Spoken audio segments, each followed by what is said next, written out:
when it is time to store your van.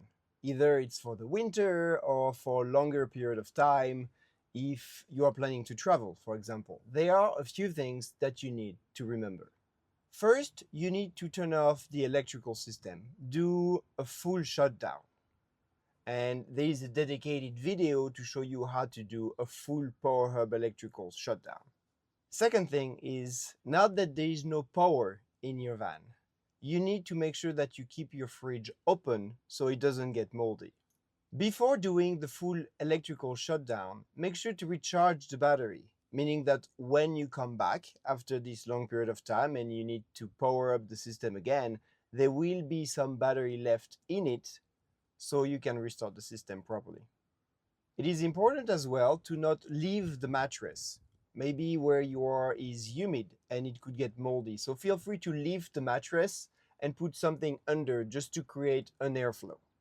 You can also trip all the breakers in the distribution panel in the garage, the same way you would do it in a house. Feel free to trip the alternator breaker that is on the side of your seat if you have a Transit, or behind it in the little hidden box if you have a Sprinter, just to make sure that the alternator will not draw any power from the van battery, just in case.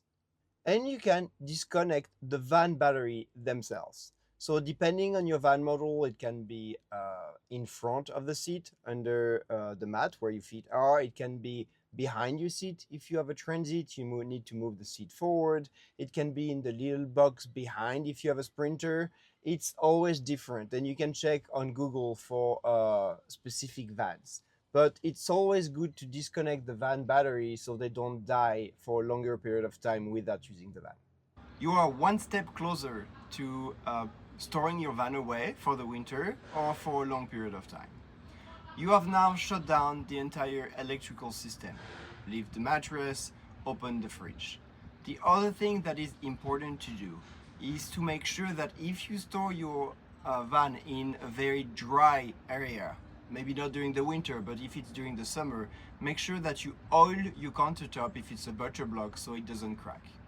The other thing that is essential if you're storing your van during the winter is to do a full winterizing.